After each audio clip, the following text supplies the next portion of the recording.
Welcome to Suprobho educare. আজকে আমরা class 11 নতুন সেমিস্টার সিস্টেমে যে পরীক্ষা পদ্ধতি চালু হয়েছে তার যে সিলেবাস দিয়েছে সেইখান থেকে আমরা প্রথম চ্যাপ্টার থেকে করব significant figure, unit and measurement, class 11 unit 1 এর 1। এইখান থেকে আমরা করব সিগনিফিকেন্ট ফিগার সম্পর্কে আমরা আজকে জানব। ওকে,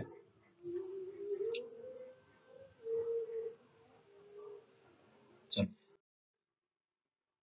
আমরা আগে একটা সংখ্যা দেখে নেব। ধরি একটা সংখ্যা 0.00123.003.456.000। প্রথমে কত 0.00 তিনটা জিরো আছে, তারপরে 1 2 3 সংখ্যা আছে, মাঝখানে আবার তিনটা জিরো আছে, তারপরে 4 5 6 সংখ্যা আছে, তারপরে লাস্টে আছে 000। ওকে, তো এই প্রথমের জিরো এইগুলোকে বলা হচ্ছে গিয়ে লিডিং জিরো। ওকে, সেকেন্ডে এই যে মাঝখানে জিরোটা দেখতে পাচ্ছ এইখানে, এই জিরোগুলোকে বলা হবে ট্র্যাপিং জিরো। ওকে, এবং সর্বশেষ একদম লাস্টের যে জিরোগুলো, এই জিরোগুলোকে বলা হবে ট্রেইলিং জিরো। ওকে, এরপর রুল সম্পর্কে, রুলস ফর সিগনিফিকেন্ট ফিগার। একের দাগ, অল নন জিরো ডিজিটস আর সিগনিফিকেন্ট। মানে কি, যদি জিরো না থাকে, যদি শুধু সংখ্যা থাকে, সেগুলো সবগুলোই হচ্ছে গিয়ে সিগনিফিকেন্ট নাম্বার। যেমন for example, the value 211.8 has 4 significant figure. 2 1 1 আর 8, মোট 4টা সংখ্যা আছে, সিগনিফিকেন্ট ফিগার হচ্ছে গিয়ে 4টি। এরপরে আসছে 2 এর দাগ, leading zeros to the left of the first non-zero digit are not significant. ঠিক আছে, লিডিং জিরো কখনোই সিগনিফিকেন্ট হবে না। লিডিং জিরোটা কি আগে তোমরা দেখে এসছো। যেমন 0.0085 এই সংখ্যাতে দেখো, এই যে তিনটা জিরো দেখতে পাচ্ছ, এগুলো কিন্তু নন সিগনিফিকেন্ট ফিগার। এখানে তাহলে সিগনিফিকেন্ট নাম্বার কটা আছে? দুটো, 8 আর 5। ঠিক আছে, has two significant figures because the zeros before the 8 are placeholders and are not significant. 3 এর দাগ, ট্র্যাপিং জিরো সম্পর্কে তোমরা আগেটা দেখে এসছো, মাঝখানেরটা মিডিলে থাকবে। ট্র্যাপিং জিরো আর সিগনিফিকেন্ট। ঠিক আছে, যেমন 2007, এইখানে কটা সিগনিফিকেন্ট নাম্বার আছে? 1 2 3 4 5, 5টা, কারণ মাঝখানে 3টা শূন্য হয়ে যাচ্ছে কি সিগনিফিকেন্ট ফিগার। ওকে, ওই 3 zeros between the 2 and 7 has a total of 5 significant figures. তারপরে আসছি 4 এর দাগ, ট্রেইলিং জিরোজ। ট্রেইলিং জিরোজটা কি তোমরা জানো? Number trailing zeros number with a decimal point are significant. যদি ডেসিমাল পয়েন্ট থাকে, দশমিক বিন্দু থাকে, যে কোনো সংখ্যায় যদি ট্রেইলিং জিরো থাকে, সেক্ষেত্রে সেই ট্রেইলিং জিরোগুলো সিগনিফিকেন্ট হবে। যেমন একটা এক্সাম্পল এখানে দিয়েছে, দেখো 320 পয়েন্ট shows 3 significant figures। কেন না, এখানে দশমিক আছে বলে। ঠিক আছে, আবার যদি trailing zeros number with not decimal point are not significant, যদি ডেসিমাল মানে দশমিক বিন্দুতে না থাকে কোনো সংখ্যাতে, তখন লাস্টের শূন্যগুলো আর সিগনিফিকেন্ট নাম্বার হবে না। যেমন ফর এক্সাম্পল 320, এখানে দশমিকটা পড়ে গেছে, এটা হবে না। 320, এই জিরোটা সিগনিফিকেন্ট নাম্বার না, সোজ ভুলে গেছে, এটা টু সিগনিফিকেন্ট ফিগার হবে। 320 এই জিরোটা সিগনিফিকেন্ট ফিগার না, 3 টু সিগনিফিকেন্ট ফিগার্স। ওকে, এরপরে আসছি 5 দাগ। Real numbers, constant, exact numbers and irrationally defined numbers like Euler's numbers E and pi have an infinite number or of significant figures. Real number, constant, exact number, ঠিক আছে, এই সমস্ত ক্ষেত্রে কি হবে, সিগনিফিক্যান্ট নাম্বার অসীম হবে। যেমন আমি যদি বলি আজকে তোমাদের স্কুলে স্টুডেন্ট সংখ্যা কত, তুমি বলবে 800, ঠিক আছে, এইটা কিন্তু সিগনিফিক্যান্ট নাম্বার হলো ইনফিনিটি, ঠিক আছে। আবার পাই কনস্ট্যান্ট, আবার যদি লাইটের স্পিড বলি, আবার যদি প্রতিসরাঙ্ক বলি জলের 1.33, এগুলো সমস্ত কিছু, এগুলো কনস্ট্যান্ট কিছু, কিছু রিয়েল নাম্বার, এগুলো হচ্ছে এক্সাক্ট নাম্বার কিছু, এগুলো সমস্ত কিছু হচ্ছে গিয়ে এদের সিগনিফিক্যান্ট নাম্বার হচ্ছে গিয়ে অসীম। আবার যদি বলি বর্গক্ষেত্রের পরিসীমা সমান 4 ইন্টু বাহুর দৈর্ঘ্য, এক্ষেত্রে 4 এর সিগনিফিক্যান্ট নাম্বার কত না অসীম। এরপরে আসি 6, power of 10 is not significant figure. যেমন এক্সাম্পল দিয়েছে 4.50 ইন্টু 10⁻³ হ্যাজ 3 সিগনিফিক্যান্ট ফিগার, মানে 4, 5 আর 0, এটা হচ্ছে 3 সিগনিফিক্যান্ট ফিগার, কিন্তু 10⁻³ আছে, এটা কোনো সিগনিফিক্যান্ট ফিগার না। 7 ধাপ, if system of unit change significant figure not change, অর্থাৎ সিস্টেম ইউনিট চেঞ্জ করলো, ঠিক আছে, অর্থাৎ কি এসআই থেকে আমি সিটিএসে যাব, সেক্ষেত্রে কি হবে, তার মোট সিগনিফিক্যান্ট ফিগারের কোনো চেঞ্জ হবে না। যেমন একটা উদাহরণ আমরা দেখি, 4.50 কিলোমিটার সমান 4.50 ইন্টু 10⁻³ মিটার, এক্ষেত্রে সিগনিফিক্যান্ট ফিগার কটা ছিল, 3টা ছিল, এক্ষেত্রেও 3টা হবে, কারণ 10 এর পাওয়ারের কোনো সিগনিফিক্যান্ট নেই, তাই এক্ষেত্রেও তোমাকে সিগনিফিক্যান্ট ফিগার বলতে হবে কত, 3। ওকে, এরপর ট্রিক্স 1, খুব সহজে তুমি নির্ণয় করতে পারবে সিগনিফিক্যান্ট ফিগারগুলো। তাহলে আমাদের মুদ্রা কথা কি হয়েছিল না, সিগনিফিক্যান্ট ফিগার আমরা কেন আলোচনা করেছিলাম না, মেজারমেন্ট করার সময় যে পার্টগুলো বা রেজাল্টগুলো পেয়েছিলাম, ঠিক আছে, সেক্ষেত্রে সঠিক কিছু মান আমরা জানতে পারি, আবার কিছু মান আমরা ঠিক বুঝতে পারি না এটা কোনটা হবে।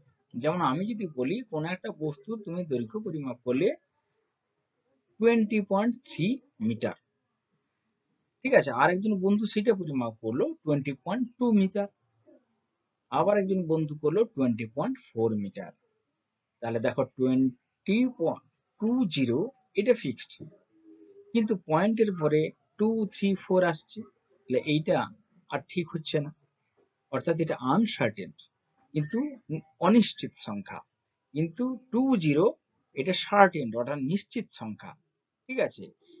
নিশ্চিত সংখ্যা এবং তার পরের একটি অনিশ্চিত সংখ্যা নিয়ে যে সংখ্যা বলা হয় সেটাই হচ্ছে সিগনিফিক্যান্ট ফিগার, ঠিক আছে। এইখানে 20.3 বলেছিলাম, তাহলে এখানে কি হলো না, সিগনিফিক্যান্ট ফিগার কি কটা আসছে, 3টা, কেন, 20 নিশ্চিত সংখ্যা সার্টেন নাম্বার, আর 3 হচ্ছে আনসার্টেন, একটা নিশ্চিতের পরে একটা আমি আনসার্টেন নিয়েছি, 3টা হচ্ছে সিগনিফিক্যান্ট ফিগার। আবার তুমি হয়তো বলতে পারো, দেখো তুমি হয়তো নিয়েছো 75 একটা সেন্টিমিটারের দৈর্ঘ্য পরিমাপ করেছো, ঠিক আছে, কিন্তু ওইটা আরেকজন বন্ধু করলো 74.9, আবার একজন বন্ধু করলো 75.1, ঠিক আছে। এক্ষেত্রে দেখো 5, 4, ঠিক আছে, এগুলো পরিবর্তন হচ্ছে, কিন্তু 7 নিশ্চিত থেকে যাচ্ছে, তাহলে এখানে নিশ্চিত সংখ্যা কটা, একটা 7, অনিশ্চিত সংখ্যা একটা, ঠিক আছে 5, এটা বাড়তে পারে কমতে পারে, ঠিক, এখানে তাহলে মোট সিগনিফিক্যান্ট ফিগার কটা না, দুটো, 75 এর সিগনিফিক্যান্ট ফিগার কটা না, দুটো। আচ্ছা 530 একটা আমি নাম্বার নিলাম, হয়তো 130 কেজি, 130 কেজি যখন আমি পরিমাপ করছি, সেটা আবার যখন পরিমাপ করব আমি হয়তো পেলাম 5 530 জায়গা 529.99 পেলাম। তাহলে এই ক্ষেত্রে নিশ্চিত দেখো 5, কিন্তু অনিশ্চিত 3 হয়ে যাচ্ছে কারণ 2 চলে এসছে। ঠিক আছে, সেক্ষেত্রে তাহলে সার্টেন সংখ্যা কটা? একটা। আনসার্টেন কটা? একটা। মোট তাহলে এখানে সিগনিফিকেন্ট ফিগার কটা? না, দুটো। ঠিক আছে, ক্লিয়ার? এরকম ভাবে আমরা জিনিসগুলো জানবো। আজকে আরো সহজ করে জিনিসটা জানার জন্য আমি বলবো, দেখো আমাদের মোট সংখ্যা কত? 0 1 2 3 4 5 6 7 8 9। ঠিক আছে, এই সংখ্যাটা, এই সংখ্যার মধ্যে 1 থেকে 9 পর্যন্ত যদি সংখ্যা কোনো সংখ্যায় থাকে, এই ফিগারগুলো যদি কোনো সংখ্যায় থাকে, তাহলে সেগুলো সমস্তগুলাই হচ্ছে সিগনিফিকেন্ট ফিগার। বোঝা গেছে কিনা? সেগুলো সমস্ত হলো গিয়ে significant, all are always significant figure. ধরো তুমি বলছো যে 568, তাহলে এখানে 5 আছে, 6 আছে, 8 আছে, তাহলে এখানে কটা সিগনিফিকেন্ট নাম্বার আছে, ফিগার আছে? না, 3টা আছে। আবার তুমি বলছো 9 8 7 6 5, ঠিক আছে, এই নিয়ে একটা সংখ্যা গঠিত হয়েছে, তাহলে এখানে সিগনিফিকেন্ট কটা? 1 2 3 4 5, 5টি সিগনিফিকেন্ট ফিগার। তাহলে এগুলো হলো, তাহলে এটা ইজিলি বোঝা গেল যে সংখ্যা শুধু দিয়ে হলে সব সংখ্যাগুলো আমরা গুনে ফেললাম, তার সিগনিফিকেন্ট নাম্বার আমরা পেয়ে গেলাম। কিন্তু জিরোর ক্ষেত্রে সমস্যা হচ্ছে, জিরো কোথায় বসবে তার উপর ডিপেন্ড করছে সিগনিফিকেন্ট ফিগার কটা হবে। কারণ ইতিমধ্যে আমরা জেনে চলে এসেছি লিডিং জিরো, ট্র্যাপিং জিরো, আর হচ্ছে ট্রেইলিং জিরো। ক্লিয়ার? এগুলো জেনে চলে এসেছি, আরেকবার সহজ করে এখানে জেনে নেব। এই জিরো তাহলে বড় ইম্পর্টেন্ট রোল এখানে প্লে করছে। তাহলে জিরোটাকে আমরা দেখি কি হচ্ছে। দেখো জিরোর ক্ষেত্রে যদি লিডিং জিরো হয়, সেক্ষেত্রে কি হবে? একদম সহজ ছিল, ট্রিক্স 1, শুধু এইটা দেখলেই তুমি পারবে। আর always non significant figure. Clear? অতএব সংখ্যার প্রথমের জিরো গুলো নন সিগনিফিকেন্ট।